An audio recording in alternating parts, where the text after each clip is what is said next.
regions of glory descend.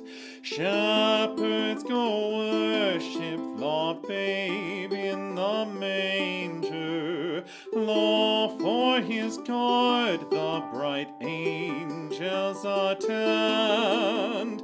Brightest and best of the sons of the morning, dawn on a darkness and lend us thine aid.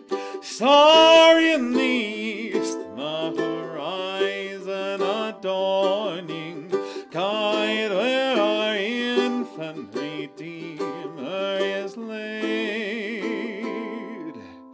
Cold on his cradle the dewdrops are shining. Low lies his bed with the beasts of the stall. Angels adore him in slumber reclining. Wise men and shepherds before him do fall. Brightest and best of the sons of the morning, dawn on our darkness and lend us thine aid. Star in the east, the horizon adorning, guide where our infant Redeemer is laid. Say, shall we yield him in a costly devotion?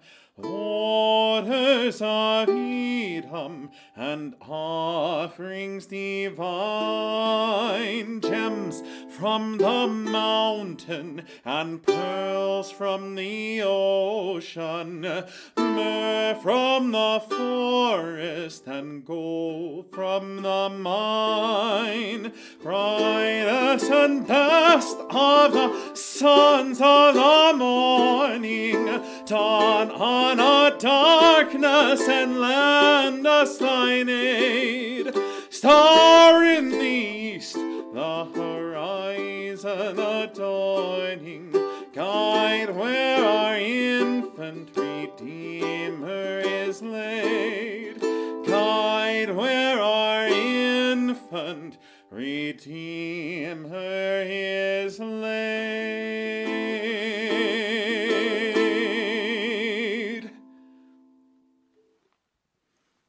All right, so as far as the finger picking on that one,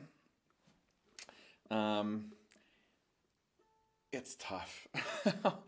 You don't have to do it this way though, okay? So I'm doing this 1, 2, 3, 1, 2, 3, 1, 2. And at speed, it's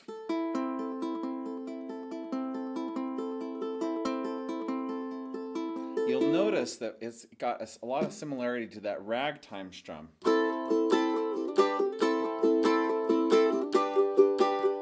Which is actually easier than doing the finger picking this way, right? 1, 2, 3, 1, 2, 3, 1, 2, 1, 2, 3, 1, 2, 3, 1, 2, 1, 1, 2, 3, 1, 2, 3, 1, 2, 1, 2, 3, 1, 2, 3, 1, 2, 1, 2, 3, 1, 2, 3, 1, 2, 1, 2, 3, 1, 2, 3, 1, 2, right? It sounds cool though. It gives a good contrast between that and the Chattanooga, the chorus, right? Brightest and best, right? And so all about contrast in this one. And then you can either just pinch the first 3 strings. That's the other technique that it shows there for the 3rd verse. And I skipped the 4th verse simply because the song is just so demanding, and I was afraid I might biff it on the 4th verse, and I'd done so good on 3 verses, so I was like, okay, I'm going to take 3 verses.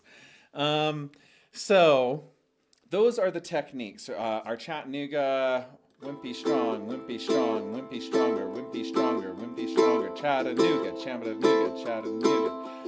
Weak strong, weak strong, weak strong, weak strong, right? Okay, so that's the Chattanooga strum. If you haven't already learned that one, that's a really, really useful strum. It can be used in rock and roll. It can be used in lots of folk music. It's really good. It offers those strong 2 and 4 beats, just like you get snare hits on a drum. And as far as the chords go, we're just using plain vanilla A minor and G chords. What you might have noticed though, when I was doing the A minor chords with the finger picking, since this is an A minor chord, strings 1, 2, and 3, I just took my fingers off rather than switching over, right? Instead of doing this,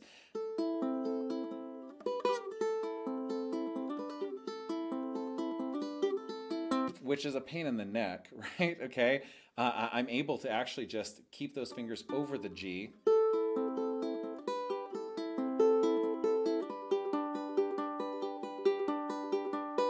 Right? And so that makes for a much more seamless transition, since those are such quick transitions,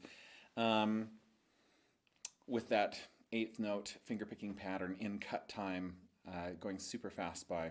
Now there's all kinds of things you could do to make this easier.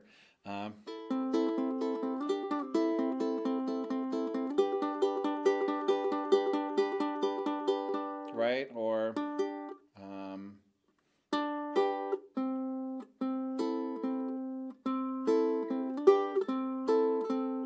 right? Or let me see. Yeah. No, that wouldn't work. Anyway, so, but you can experiment around with it if you want something easier. I mean, you can also just do the verses with thumb strums, you know.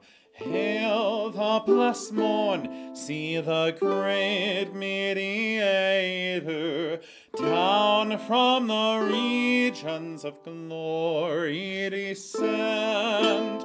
Shepherds go worship. Right? Okay? So even the simplest thing, going from that and into the Chattanooga, is still going to give you a very nice contrast. Brightest and best! Right? Anyway, I love this carol. It is mostly unknown and unsung today. It actually originates in a collection of shape note tunes that is called the Southern Harmony. And this is from the mid-19th century. And I just think it has a great tune. It's got great words. It's in minor, which is probably why it's not, or actually it's in Aeolian mode, which is probably why it's not super popular. But I think it's gorgeous, and it makes for a great song for a group of people to sing together. And this would be a great one to harmonize on as well.